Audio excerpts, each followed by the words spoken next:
Hey everybody, my name is Russell and this is part 2 on how to play The Sims 4. If you missed part 1, definitely check that out. It is all about making a sim in create a sim mode, otherwise known as cast mode. This video, part 2, is all about making sure you know the steps you need to take to make your very first build in build by mode.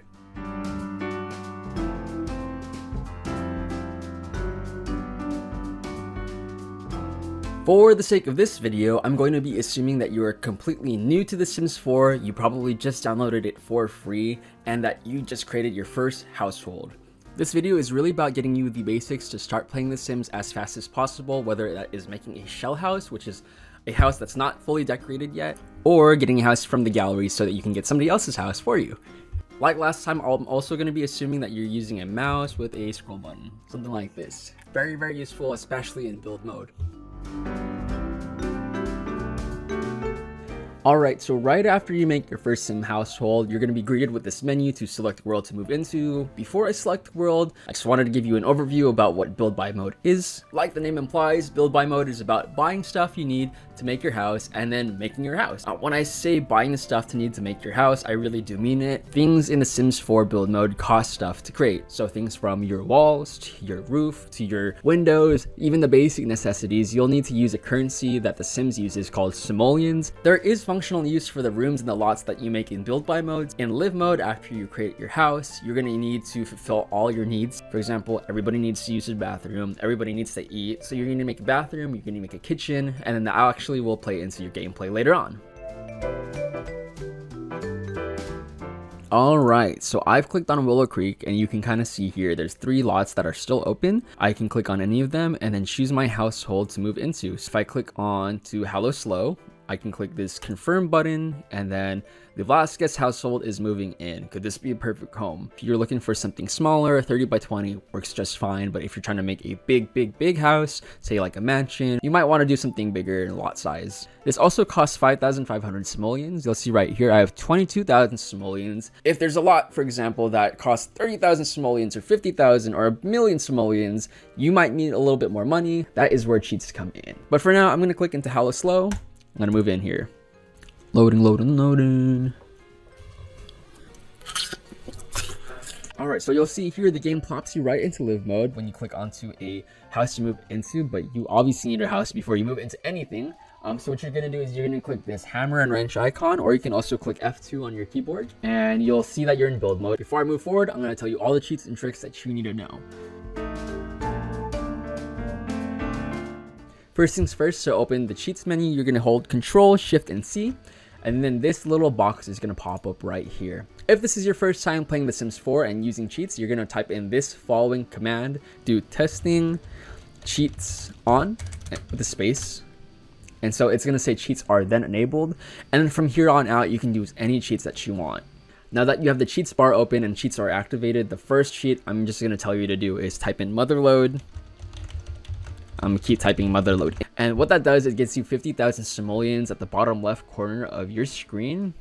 I'll be dropping the relevant cheats right here, so feel free to pause the video at any time to screenshot if you wanted to reference these cheats when you're playing The Sims in the future. The 3 cheats that I'm going to be going over are bb.ignore gameplay unlock entitlement, bb.move objects on, and then the last one is bb.enable free build.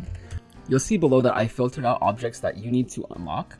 And so what you're going to do with the BB Ignore Gameplay's unlocks entitlement, say that 5 times fast, is once you press enter, all of these items that were previously locked are now unlocked. For the second key cheat for build by mode, I've actually just dropped this random room in the middle of the lot. Do bb.move objects and then space, press on. You'll be able to actually move objects and intersect with each other. Alright, so I'm back at the Willow Creek menu just to showcase this last cheat, which is bb.enable free build. Let's say that I'm content with my build and the lot that I've chosen when I first started, but I really want to build on other lots. If I type in bb.enable free build, it will say free build mode is enabled, and now I can build on any lot, even if it's not my own lot. Back to my actual build so I can show you the controls for the game. First thing I like to do is change my Sims 4 camera to the Sims 3 camera. The main difference here is that if I'm clicking down on the scroll button and I'm using the Sims 4 camera, it will move my entire frame view. If you click the 3 dots right here, go to game options, go to game camera, and click the Sims 3 camera and apply changes, of course. I can click onto the scroll button again, drag my mouse, and I'll see a different angle of the builds that I'm working on. I can hit Control Z or Command Z if you're using a Mac to undo, and then of course Control or Command Y to redo it. If I clicked on the bed and I wanted to move it, you'll see it's kind of locked to the grid that The Sims 4 comes in. But if I hold Alt, it gives me a little bit more freedom. I'm unlocked from the grid and I can put this object next to other objects more closely. For example, next to this wall where previously I wouldn't be able to microspace that close. If you want to see a top-down view of a build that you're building with, you press T. And you can see that it's like a bird's eye view. So feel free to use that to your advantage when you're trying to get a better angle for your builds. You're going to toggle that off, press T again. This eyedropper tool is really handy if you're trying to make new walls or new rooms and use the same wallpaper, for example. If I really like this beehive wallpaper, press E. And then you can put it onto any other wall or surface that you're actually creating. I would just hold and drag it down. Now this designer tool is super helpful. If you like an item that's already in a house, but you don't like the swatch, press R, click into it, and now you have an array of different swatches that you can choose from. And then this sledgehammer tool is really good for just erasing things in your build. If I wanted to destroy this entire wall, I would go sledgehammer, drag across, your wall is gone. All right, say you already have a pre-existing room, you could go and actually move that entire room. So move house, I can click on that and then move the entire room. And then if I just wanted to completely erase a lot that I already have, I can click bulldoze. I can start from a fresh canvas. So by now you should know the cheats and the main hotkeys that you'll be using. What you need to know to build a shell of a house is you just press B, and that will again bring you to the walls and room section. And so 3 walls to make a room, or if you want to be really quick with it, you hold shift when you're making a wall, and that'll actually just automatically make you a room. My view in the wall, it looks a little funky because I have my walls down, but if I wanted to look at from the external side, I would click walls up view. If I wanted to look at from the internal side, I would click walls down view. This roof tool, if you click right here, will let you choose from a different amount of roofs. I would not want to live in this house because it'd be very dark and there would be no way to get in or out. The next thing you're going to want to do is build a door. So go to this build section, click on the door section. I'll click on a door and place it. Next thing I'm going to do is add some windows to get some natural lighting in. You click on the windows section and then you can add some windows. And you want to make sure that when you're adding windows to your buildings, you're doing it from all sides so that light comes through multiple entryways. And there you go. That is an overview of how to actually get a shell of a house into The Sims 4. From here on out, a lot of it is pretty self-explanatory. You'll click on the objects that you see in this build section right here. For example, if I wanted to add a wallpaper to it or a pattern to it, it's a simple drag and drop. If you wanted something to just pop into your game, you click this gallery icon right here. It's a little heart inside of a light bulb, or you can press F4. And then from here on out, there are a ton of different houses, households, rooms that you can download and just swap for a place of your lot that you're already using.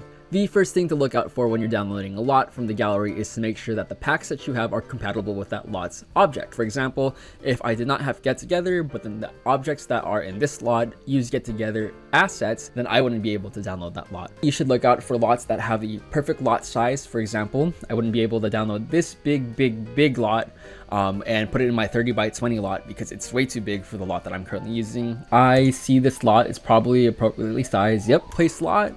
I'm going to place it furnished, but you have the option to do unfurnished. It's going to replace everything you currently have in build mode, so that one room and the right triangle room that I have are going to get erased.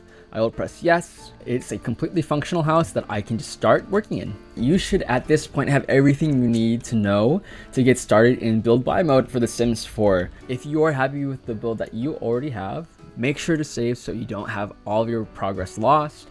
And then you can access your builds and edit it at any time from here on out. So that about does it for today's video. Again, today's video is very basic, making sure you have the tools you need to start your Sims 4 gameplay in live mode. Whether you're starting off with a shell of a house or a lot or room that you're downloaded from the gallery, either way works. There's no wrong or right way to play The Sims 4. Definitely subscribe to the YouTube channel again if you're watching from YouTube, and comment below to see what types of how-to guides or other content you might be interested in watching moving forward.